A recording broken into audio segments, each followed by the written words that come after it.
మనల్ని అనుగ్రహిస్తున్నట్లే ఈరోజు ఆ తిరువెంకట విభుడు ఇక్కడే స్థితుడై ఉంటాడని తప్పకుండా మనం అందరం కూడా పరిగణించాలి. ఎందుకంటే ఆయన నామకీర్తనం ఎక్కడ జరుగుతుందో అక్కడే ఉంటాడు ఆయన.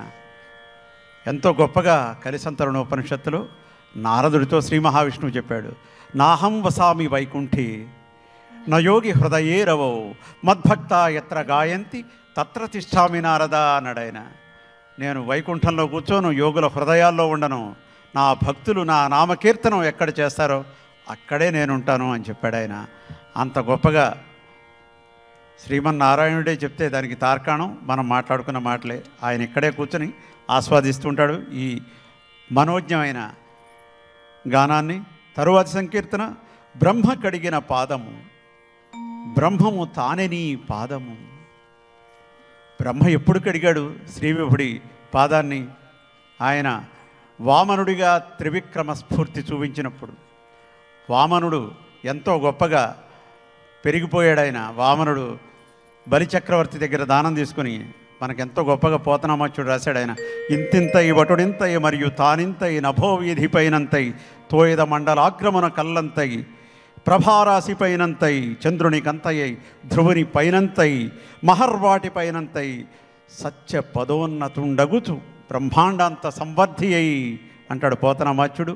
అటువంటి గొప్ప స్ఫురణని మనకి తీసుకొచ్చే సంకీర్తన ఇది. బ్రహ్మ కడిగిన పాదము, బ్రహ్మము తానే నీ పాదము. ఆయన ఎప్పుడు కడిగాట? ఆయనకి నాభి కనిపించిందిట. కనపడగానే ఇది నేను పుట్టిన ఇల్లు అనుకున్నట్ట ఆయన. ఆ పుట్టిన ఇంటికి నేను పూజ చేయాలనుకున్నాడు. బ్రహ్మ ఎప్పుడైతే తన కమండలంలోని ఉదకంతో ఆ శ్రీమన్నారాయణుడికి పూజ చేశాడో అదంతా ఆకాశ గంగగా ప్రవహించింది ఎంతో గొప్పగా. అది కూడా చాలా గొప్పగా బమ్మెర పోతనామాచ్యుడు రాస్తాడు ఆయన. తను పుట్టిల్లిది పొమ్మటంచు నధుడున్ తన్ నాభి పంకేరు హంబు నిరీక్షించి నటించి ఉన్నత పదమున్ చూచి తత్పాద సేచనమున్ చేసి అంటాడు ఆయన. అంత గొప్పగా మనకి పౌరాణిక వృత్తాంతాన్ని గుర్తుకు తీసుకొస్తుంది. అందుకే చెప్పాను ఇందాక నేను, వేదంబులు పౌరాణిక వాదంబులు వరకవిత్వ వాణి వీణానాదంబులు కృత సృజనాహ్లాదంబులు తాళ్లపాక అన్నయ్య పదములని. అదేవిధంగా ఈ సంకీర్తనలో చెలగి వసుధ కొలిచిన నీ పాదము, బలితల మోపిన పాదము, బలి తల మీద మోపబడింది ఆ పాదం, తలకక గగనము తన్నిన పాదము, బలరిపుగాచిన పాదము, ఇంద్రుని సంరక్షించి మళ్ళీ అతని ఇంద్రత్వాన్ని సిద్ధింపజేసింది, కామిని పాపము కడిగిన పాదము అంటూ ఇక్కడ రామావతారం మనకి స్ఫురణకి తీసుకొస్తున్నాడు ఆయన. అహల్య శాప విమోచనం, అలాగే పాము తలనిడిన పాదము అంటూ కృష్ణావతారాన్ని, కాళింది మడుగును విషమయం చేసిన ఆ కాళీయుని తలలపై ఉంచబడిన పాదం అది, ప్రేమపు శ్రీసతి పిసికెడి పాదము. ఎంతో ఆత్మీయంగా ఆప్యాయంగా శ్రీ మహాలక్ష్మి నిరంతరం తన సేవలు చేస్తూ పిసుగుతూ ఉండే పాదం అది, పామిడి తురగపు పాదము. ఇక్కడ కల్కి అవతారాన్ని స్ఫురణకి తీసుకొస్తున్నాడు. బలోద్ధతమైన గుర్రం మీద సంచరిస్తూ తన ఇనుప పాదాలతో పాపాలను ప్రక్షాళన చేస్తాడు కల్కి. అదేవిధంగా పరమయోగులకు పరిపరి విధముల పరమొసగడి నీ పాదము ముక్తిని ప్రసాదిస్తుంది. ఎందుకంటే పరబ్రహ్మస్వరూపం ఆయనే అని తెలియజెప్పాయి ఉపనిషత్తులు. ఏకం ఏవ అద్వితీయం బ్రహ్మ, ఇంకా ద్వితీయమైంది ఏది లేదు, అద్వితీయుడైన.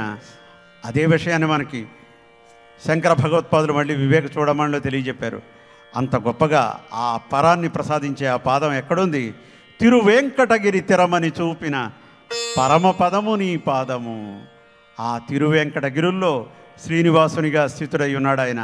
ఆ పాదాన్ని కొలిచి సేవించి నిరంతరము జపించి తరించండి అని చెప్పిన అద్భుతమైన సంకీర్తన ఇది. ఈ సంకీర్తనని ముఖారి రాగంలో శ్రీమాన్ రాళ్లపల్లి అనంతకృష్ణ శర్మ గారు స్వరపరిచారు. రాళ్లపల్లి అనంతకృష్ణ శర్మ గారికి ఒక గొప్ప లక్షణం ఉంది. ఆయన మనకి రేకు రాగాల్లో అన్నమాచార్యుల వారు ఏ రాగాన్ని ప్రస్తావించారో అదే రాగంలో స్వరపరిచిన ఏకైక స్వరకర్త రాళ్లపల్లి అనంతకృష్ణ గారు. ఆయన స్వరపరిచిన 100 సంకీర్తనలు రేపు రాగంలోనే స్వరపరిచారు ఆయన. అంత మహానుభావుడు ఆయన.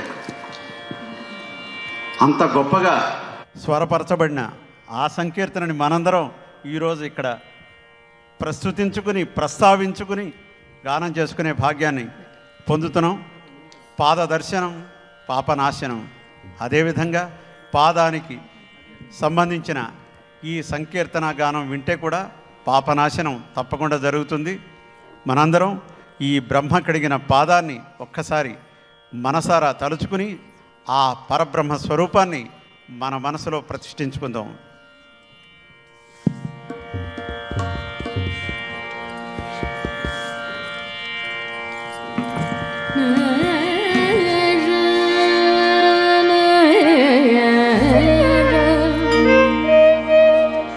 na